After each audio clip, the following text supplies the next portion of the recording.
Ananda 5 Khalid bin Walid. Alhamdulillah di hari Senin ini tanggal 7 September 2020, insya Allah Ustazah akan menjelaskan pembelajaran IPA materi gangguan organ pernapasan pada manusia serta cara perawatannya ya. Yang harus kalian siapkan adalah pertama, kamu siapkan dulu buku 5B-nya ya. Siapkan dulu buku 5B-nya ya. Oke. Kemudian kalau sudah siap, dibuka bukunya halaman 87. Sudah? Ya, baik. Di buku halaman 87 itu ada penyakit pada sistem pernapasan manusia gitu ya. Nah, pada pembelajaran pertama dan kedua, kamu sudah mengenal salah satu penyakit yang menyerang organ pernapasan, yaitu ISPA dan asma ya. Nah, selain itu, masih banyak gangguan atau penyakit yang menyerang alat pernapasan manusia lainnya ya. Untuk memahami gangguan dan penyakit pada organ pernapasan manusia, simaklah penjelasan berikut ya. Penyakit pada sistem pernapasan manusia. Sistem pernapasan pada manusia juga bisa mengalami gangguan atau kelainan yang mempengaruhi kesehatan tubuh ya. Berikut adalah berbagai penyakit yang menyerang sistem pernapasan manusia atau setidaknya berpengaruh atau mengganggu sistem pernapasan manusia. Yang pertama adalah influenza atau flu ya, kita kenalnya flu ya. Flu ini adalah penyakit yang disebabkan oleh virus influenza ya, jadi oleh virus. Nah, gejala yang muncul yakni pilek, hidung tersumbat, bersin-bersin dan tenggorokan terasa gatal gitu ya. Nah, jadi gejalanya itu tadi apa? Muncul pilek ya, pilek. Kemudian hidungnya tersumbat, bersin-bersin dan tenggorokan terasa gatal. Nah, biasanya di sini alat yang diserang apa? Organ yang diserang. Nah, hidung, kemudian tenggorokan gitu ya, tenggorokannya. Nah, penyebabnya apa tadi? Ya, penyebabnya adalah virus. Kemudian yang kedua adalah tuberkulosis atau TBC ya, atau TBC ya.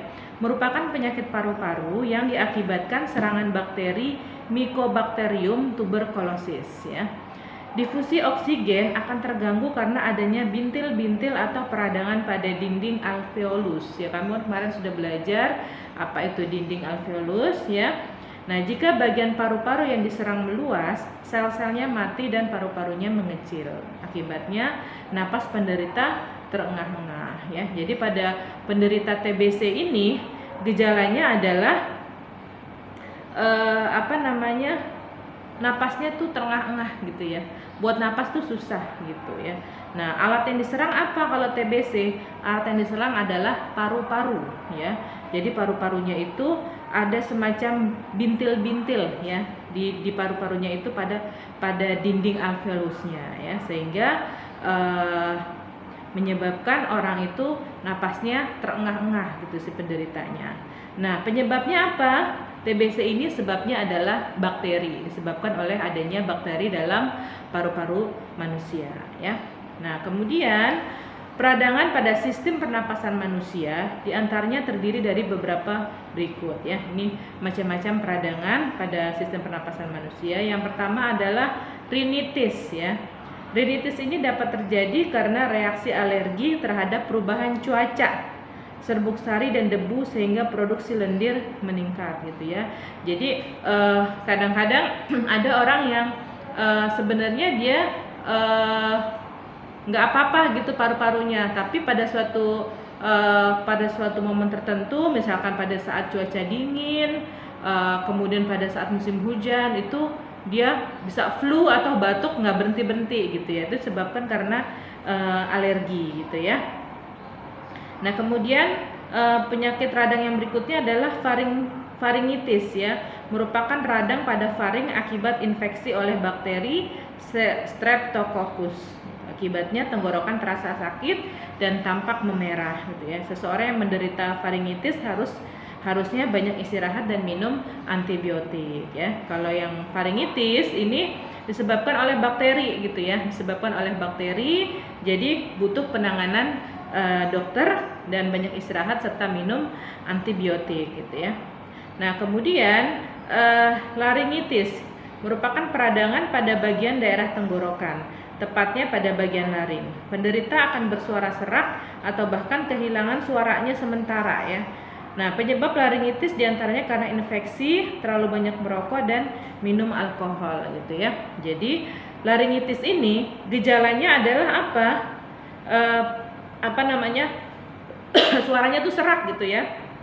Penderita suaranya serak, bahkan dia bisa sampai nggak ada suaranya gitu kan. Pernah nggak kamu ngalamin gitu? Jadi kamu batuk sampai suaranya tuh hilang gitu, serak-serak lama habis gitu sampai mengecil. Nah ini alat yang diserangnya adalah daerah tenggorokan gitu ya, daerah tenggorokan. Nah jadi semacam infeksi di tenggorokannya. Nah penyebabnya apa? Biasanya ini terjadi kepada orang yang suka merokok gitu ya dan minum alkohol. Nah makanya mengapa Islam menganjurkan makan atau minum selain yang halal juga yang thayyib atau yang baik gitu ya. Seperti merokok ya, merokok itu tidak boleh dalam Islam gitu. Karena apa? Karena banyak madorotnya gitu ya, banyak berbahayanya bagi manusia, apalagi minuman alkohol. Nah, Islam sangat mengharamkan nih. Kenapa? Hal-hal yang diharamkan oleh Allah Subhanahu wa taala itu pasti buruk buat manusia. Makanya kita harus menghindari ya. Nah, kemudian bronkitis ya.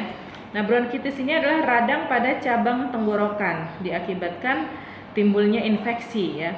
Sang penderita akan mengakibatkan dirinya akan panas atau demam, lalu banyak menghasilkan lendir yang menyumbat batang tenggorokan ya. Jadi bronkitis ini adalah radang pada cabang tenggorokan gitu. Jadi yang diserang adalah radang tenggorokannya gitu ya, infeksi. Nah ini mengakibatkan banyaknya lendir gitu. Lendirnya itu ya mungkin berupa cairan hijau yang dia itu sulit sekali kita keluarkan gitu ya, itu rasanya gatal banget di tenggorokan gitu ya. Nah ini bisa menyebabkan seseorang itu panas atau demam gitu ya. Baik, selanjutnya adalah sinusitis ya, merupakan radang pada sinus ya. Sinus letaknya di daerah pipi kanan gitu ya, daerah pipi kanan dan kiri batang hidung gitu ya. Nih di daerah sini ya. Rasanya sakit sekali nih daerah sini gitu ya. Nah, biasanya di dalam sinus terkumpul nanah yang harus dibuang melalui operasi gitu ya. Jadi tidak ada cara lain ya, di daerah sininya itu banyak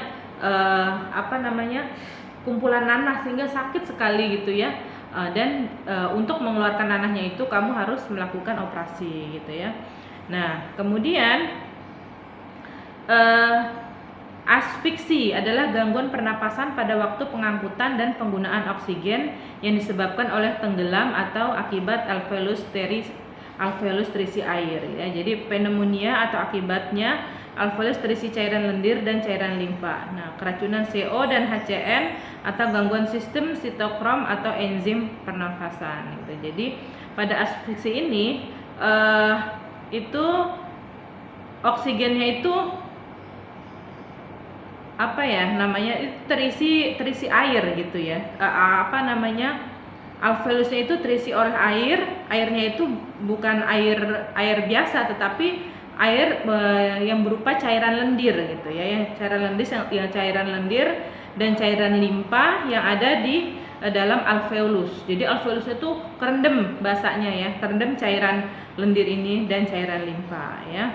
Nah ini juga disebabkan kita keracunan CO dan HCN atau gangguan sistem sitokrom atau enzim pernapasan gitu. Nah kemudian yang keempat adalah gangguan pernapasan yang keempat adalah asidosis gitu. Asidosis ini adalah kenaikan kadar asam karbonat dan asam bikarbonat dalam darah sehingga pernapasan terganggu gitu ya. Kemudian yang kelima adalah difteri. Difteri adalah penyumbatan pada rongga faring atau laring oleh lendir yang dihasilkan oleh kuman difteri ya. Jadi difteri ini disebabkan oleh bakteri ya, yang masuk melalui hidung kemudian menyumbat melalui rongga faring gitu ya, sehingga rongga faringnya penuh dengan lendir dan kuman difteri. Nah, kemudian yang keenam adalah emfisema. Emfisema adalah penyakit pembengkakan karena pembuluh darah kemasukan udara gitu ya. Emfisema merupakan penyakit pada paru-paru yang ditandai dengan rusaknya dinding alveolus sehingga kemampuan pertukaran udara menjadi berkurang. Emfisema termasuk penyakit yang parah dan sukar untuk disembuhkan gitu ya. Nah, jadi pembuluh darahnya ini, pembuluh darah yang ada di dalam paru-paru itu kemasukan udara ya, sehingga menyebabkan dinding alveolusnya itu rusak. Nah, ketika rusak maka pertukaran udaranya menjadi kurang gitu ya. Makanya ini harus mendapat penanganan dokter segera gitu ya. Nah, kemudian yang ketujuh adalah pneumonia, adalah penyakit infeksi yang disebabkan oleh virus atau bakteri pada alveolus yang menyebabkan terjadinya radang paru-paru gitu ya. Jadi pada pneumonia ini penyebabnya adalah virus ya, virus atau bakteri. Organ yang diserang adalah paru-paru gitu ya. Jadi bakterinya menempel pada alveolus gitu ya. Anak-anak untuk lebih memahami tentang penyakit pada sistem pernapasan manusia, coba kamu kerjakan latihan halaman 88 dan juga diisi tabelnya yang ada di halaman 89 ya. Tadi sudah saja jelaskan bahwa misalkan influenza, gejalanya apa tadi? Influenza ya, pilek, hidung tersumbat, bersin-bersin dan tenggorokan terasa gatal. Nah, alat pernapasan yang diserang apa? Hidung dan tenggorokan. Nah, penyebabnya apa? Penyebabnya adalah virus influenza dan seterusnya ya, asma, bronkitis, pneumonia dan seterusnya. Silakan anak-anak isi. Kalau ada yang masih belum paham, boleh hubungi Ustazah Tia ya, insyaallah. Baik, selanjutnya anak-anak coba buka buku 5B-nya halaman 60 ya. Dibuka buku 5B-nya halaman 60. Di sini ada penyakit ISPA gitu ya. Tadi kan sebelumnya tadi disinggung tentang ISPA dan asma ya. Ini ada di halaman 60. Coba anak-anak lihat. Kita ketahui bahwa manusia telah dilengkapi oleh alat yang mampu menghirup udara sehingga kebutuhan akan oksigen terpenuhi. Kamu tentu tahu bahwa tanpa oksigen, aktivitas dalam tubuh makhluk hidup tidak dapat berlangsung. Namun, pernapasan manusia bisa terganggu karena berbagai faktor ya. Nah, untuk membuka wawasanmu tentang gangguan pernapasan, bacalah artikel berikut. Ya, kita lihat artikelnya. Apakah wabah penyakit ISPA serang pinggiran Trenggalek ya? Trenggalek ini adalah nama suatu wilayah ya, nama suatu daerah. Nah, wilayah pinggiran Trenggalek kini harus mewaspadai wadah penyakit infeksi saluran pernapasan akut atau ISPA gitu ya. Jadi ISPA itu adalah infeksi saluran pernapasan akut yang menyerang utamanya terhadap anak-anak nih. Perhatikan ya, ISPA ini lebih sering menyerang anak-anak ya. Penyakit ini terjadi akibat polusi udara dan imbasnya membuat daya tahan tubuh anak berangsur-angsur menurun ya. Seperti yang terlihat di Puskesmas Pucang Anak, Kecamatan Tugu, Kabupaten Trenggalek ini, sebanyak 7 pasien penyakit ISPA tergolek lemah di ranjang. Mereka mengalami batuk dan pilek disertai demam tinggi. Pasien ISPA di puskesmas pinggiran ini umumnya masih berusia anak-anak ya. Salah satunya adalah Putri dari Sujarwati, warga setempat. Sudah 6 hari lamanya dia sedang menjalani perawatan. Anak perempuannya mengalami gejala batuk, pilek, dan juga demam tinggi. Panasnya masih tinggi, juga masih batuk dan pilek. Kini kami menunggu hasil uji laboratorium, ujar Sujarwati, Rabu 31 Agustus ya. Ditemui secara terpisah, Dokter Puskesmas Pucang Anak, Dr. Agung Wahyu Prasetyo mengatakan bahwa serangan penyakit ISPA terjadi karena pengaruh cuaca yang kini memasuki musim kemarau basah gitu ya. Jadi anak-anak dengan daya tahan tubuh rendah lebih rentan terserang ISPA dibandingkan orang dewasa gitu ya. Nah, berdasarkan faktor penyebabnya, gangguan sistem dan organ pernapasan pada manusia secara umumnya dapat dibedakan menjadi 4, yaitu faktor fisik manusia ya, seperti faktor keturunan, kelainan, kelahiran, dan sebagainya. Kemudian yang kedua, faktor penyakit seperti kuman, virus, bakteri, dan sebagainya. Kemudian faktor lingkungan seperti udara, tercemar gas berbahaya, dan sebagainya. Kemudian faktor kebiasaan buruk seperti merokok, pola istirahat, kurang minum atau penyalahgunaan alkohol, kurang berolahraga, dan sebagainya gitu ya. Jadi macam-macam penyebab infeksi saluran pernapasan akut ini gitu, dan terutama yang diserang adalah anak-anak. Makanya anak-anak harus mengkonsumsi makanan yang sehat gitu ya. Selain makanan pokok juga ditambah sayuran, ikan atau lauk kesukaan kamu, bisa daging, bisa telur ya, dan jangan lupa minum susu dan makan buah gitu ya, agar daya tahan tubuhnya kuat. Apalagi sekarang sedang ada wabah virus coronavirus ya, jadi anak-anak harus benar-benar jaga imunnya, kemudian jangan lupa olahraga gitu ya. Oke, tadi kita udah bahas tentang ISPA. Sekarang anak-anak buka buku 5B-nya halaman 63. Ya. Sudah? Oke. Kalau sudah dibuka, dilihat di sini ada faktor penyebab asma paling utama ya. Asma merupakan suatu bentuk peradangan kronis yang terjadi pada saluran pernapasan ya. Biasanya asma memiliki gejala-gejala yang bervariasi pada tiap orang yang dipicu oleh banyak faktor. Asma biasanya membuat penderitanya menjadi sesak nafas dan sulit untuk bernafas karena terjadinya peradangan pada saluran pernapasan tersebut gitu ya. Nah, ada banyak sekali faktor yang bisa menyebabkan asma ini timbul ya. Berikut ini faktor penyebab asma paling utama. Yang pertama adalah faktor genetik atau keturunan gitu ya. Jadi kalau misalkan orang tua kamu ada riwayat penyakit asma, ini biasanya suka menurun ke anaknya gitu ya. Salah satu faktor yang paling sering menjadi penyebab timbulnya asma adalah faktor genetik atau faktor bawaan. Faktor genetik atau bawaan ini diturunkan dari generasi sebelumnya seperti orang tua, nenek, kakek, ataupun buyut. Jadi bukan cuma orang tua juga ya, ternyata nenek kakek kita kalau dia punya riwayat asma itu bisa menurun kepada kita. Seseorang yang mendapatkan asma karena keturunan atau faktor genetik biasanya mengalami gejala-gejala asma yang mirip dengan orang tua atau kakek neneknya dahulu ya. Asma karena faktor genetik atau bawaan ini lebih sulit dihilangkan ya, namun dapat dikurangi gejala-gejalanya secara bertahap gitu ya. Jadi kalau secara faktor genetik ini agak sulit sekali untuk disembuhkan, tetapi kamu bisa menghindari hal-hal yang bisa menyebabkan asma kamu kambuh gitu ya. Jadi kamu kenali diri kamu sendiri. Jika kamu adalah seorang penderita asma, kamu kenali diri kamu sendiri gitu ya. Jauhi hal-hal yang bisa membuat penyakit asma kamu kambuh ya. Contoh misalkan kamu nggak bisa di udara dingin, berarti kamu hindari daerah-daerah yang dingin, atau misalkan tidak perlu memasang AC, buka jendela ya, agar udara yang segar bisa masuk gitu ya. Nah, kemudian faktor yang kedua adalah faktor kondisi saluran pernapasan. Jadi, asma terjadi ketika saluran pernapasan seseorang mengalami iritasi sehingga menyempit dan menyebabkan kesulitan untuk bernafas gitu ya, atau biasa disebut sesak napas gitu ya. Ada beberapa orang yang memiliki kondisi saluran pernapasan yang sangat sensitif sehingga mudah terjadi iritasi pada saluran pernapasannya.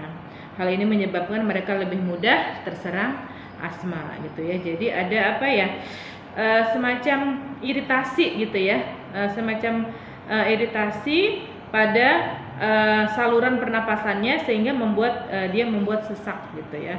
Nah, biasanya ini kalau udah kayak gini berarti butuh bantuan alat gitu ya.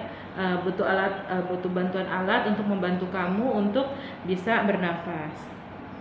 Nah, kemudian faktor lingkungan gitu ya. Faktor lain yang sangat mempengaruhi kambuhnya penyakit asma adalah faktor yang berasal dari lingkungan sekitar.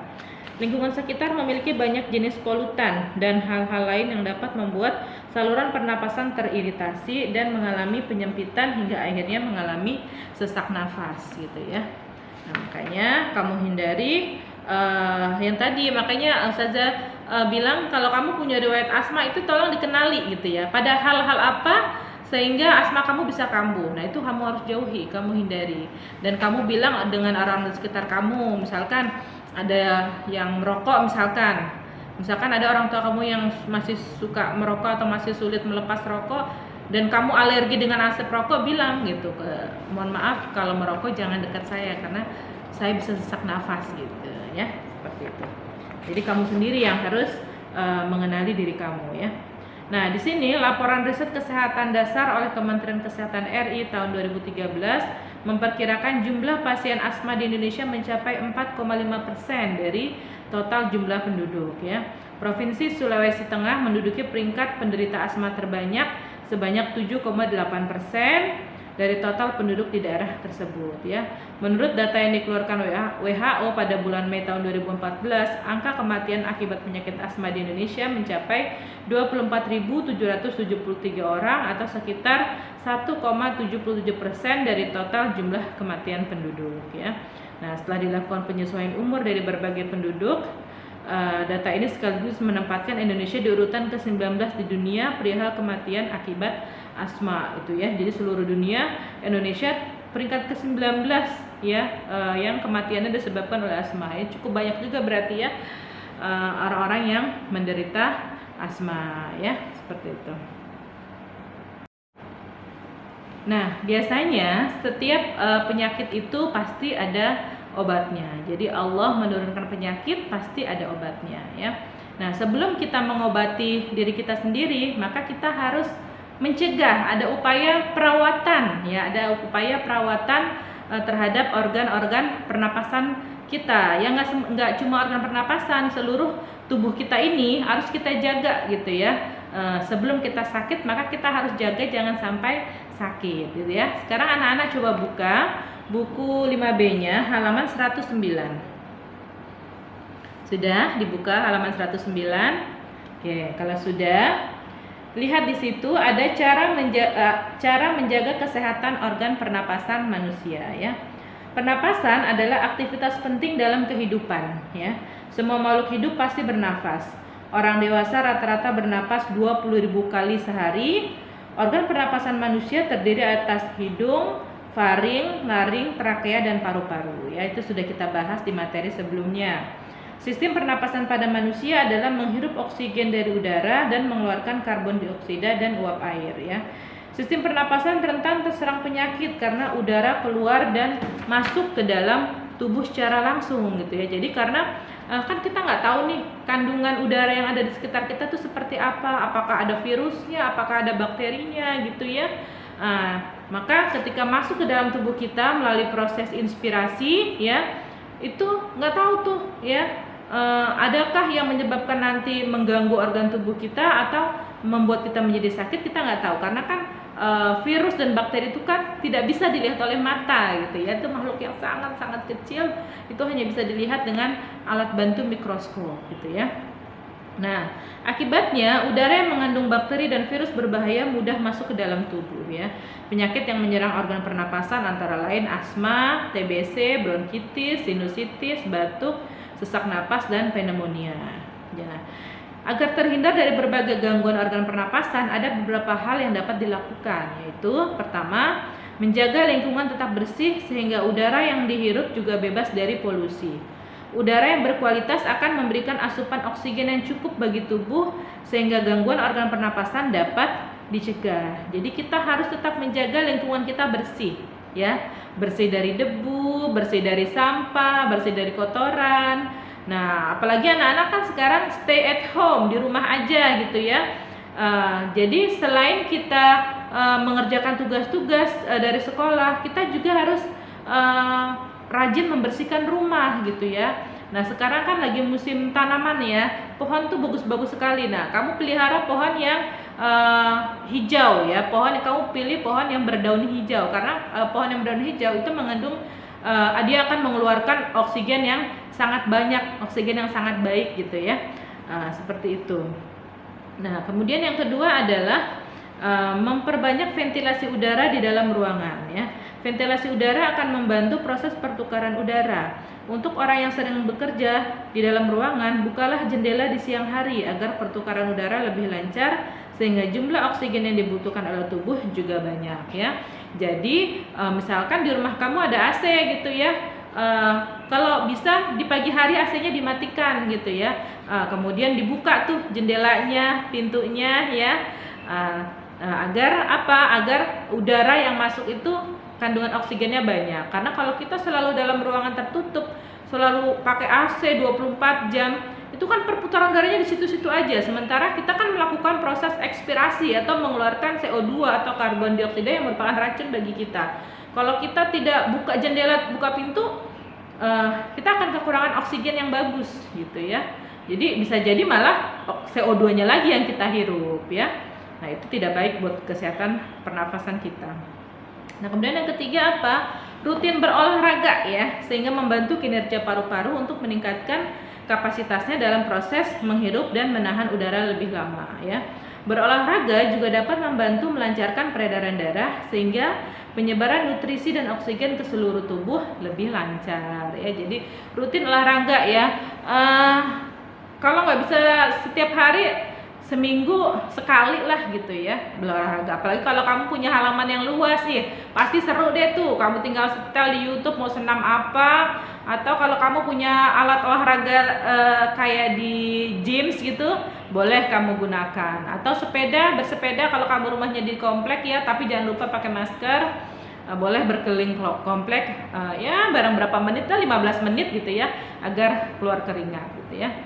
Nah, kemudian yang keempat, rutin menarik napas dalam-dalam yang akan membantu paru-paru untuk bekerja lebih optimal sehingga tidak kekurangan oksigen. Semakin banyak pasukan oksigen ke paru-paru, maka paru-paru akan semakin sehat. Ya, apalagi kalau misalkan dalam kondisi nih, kamu, aduh hari ini tugasnya banyak banget gitu ya. Nah, kamu boleh tarik nafas dulu, gini. Gitu ya, 3 kali aja kayak gitu, itu lebih rileks ya, lebih santai. Jadi terus kayaknya pikiran juga lebih segar karena oksigen yang dihirup lebih banyak gitu ya. Jadi pada kondisi-kondisi kamu merasa cemas, kamu merasa kebanyakan tugas, boleh kamu tarik nafas di dalam-dalam gitu ya. Nah, kemudian yang kelima, memperbanyak konsumsi sayur dan buah yang mengandung banyak antioksidan alami dan berguna untuk menangkal radikal bebas. Ya, Ustazah seneng banget nih sayur-sayuran gitu ya. Ya boleh juga kalau misalkan bosan yang kuah-kuah dimodif dengan bumbu pecel misalnya, atau dengan bumbu urap ya. Yang penting satu hari itu kamu makan sayuran. Kemudian yang keenam adalah istirahat dengan cukup, terutama tidur selama 6 hingga 8 jam per hari. Nah, saat tidur sistem kekebalan tubuh akan meningkat dan terjadi proses regenerasi sel ya. Tidur berkualitas akan membuat tubuh kembali bugar saat bangun. Nah, ini Ustazah punya kebiasaan di rumah. Kan sekarang ini kita belajarnya online ya. Nah, Senin sampai Jumat Ustazah buat peraturan, kamu boleh pegang HP. Setelah selesai tugas bolehlah main game barang berapa menit ya, 15 menit untuk menghilangkan kejenuhan. Tapi juga jangan lebih dari 1 jam gitu ya. Nah, untuk Sabtu Ahad kan kamu libur. Nah, Sabtu Ahad libur, Ustazah bikin peraturan di rumah, tidak boleh pegang HP. Kamu boleh aktivitas, mau main congklak, mau main bekel, kamu mau main sepeda gitu, kamu mau olahraga, pokoknya Sabtu Ahad nggak boleh pegang HP, biar istirahat gitu ya, istirahat. Makanya Ustazah suka nggak mau nih kalau ada anak-anak yang bertanya di malam hari itu, atau anak-anak yang bertanya di hari libur. Nah, pokoknya hari libur dah libur, istirahat yang banyak, istirahat yang cukup ya. Nah, kemudian yang ketujuh, menggunakan masker saat bepergian agar asap kendaraan motor atau debu tidak masuk melalui organ pernapasan ya. Jadi jangan lupa pakai masker. Nah, apalagi sekarang kita dalam masa pandemik ya, wabah virusnya masih ada. Nah, kemanapun kamu pergi harus pakai masker ya. Kemudian tidak merokok nih, kamu nih yang anak laki-laki nih. Mohon maaf, barangkali ada orang tuanya atau ayahnya yang masih merokok di sini. Oh, nggak ada ya, keren, bagus ya. Di Makholid nih nggak ada yang keluarganya perokok ya, alhamdulillah. Nah, karena terbukti menyebabkan berbagai penyakit termasuk penyakit organ pernapasan ya. Ribuan toksin atau racun yang ada dalam rokok akan tertimbun di paru-paru gitu ya, sehingga menyebabkan kinerja paru-paru tidak lagi optimal gitu ya. Jauhi, jangan coba-coba deh pokoknya.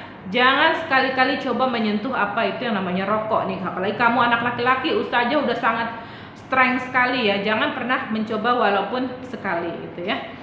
Nah, kemudian yang terakhir adalah tidak meminum minuman beralkohol karena terbukti dapat menyebabkan kerusakan organ pernapasan dan menyebabkan sesak nafas. Bahkan kalau yang sudah overdosis ya, yang alkoholik gitu ya, yang dia sulit sekali lepas dari alkohol, itu bisa menyebabkan paru-parunya tuh hangus gitu ya, gosong, dan bisa menyebabkan kematian gitu ya. Karena dalam Islam Allah melarang kita meminum khamar atau minuman yang memabukkan ya, misalkan seperti anggur, bir dan minuman-minuman yang mengandung alkohol, itu tidak boleh ya.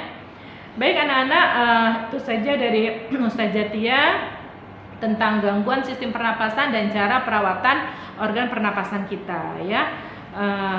Stay at home, tetap melakukan protokol kesehatan. Kita berdoa kepada Allah semoga wabah penyakit ini segera diangkat sehingga kita bisa bertemu kembali di sekolah. Ustazah udah sangat kangen banget nih sama anak-anak Lima Kholid ya.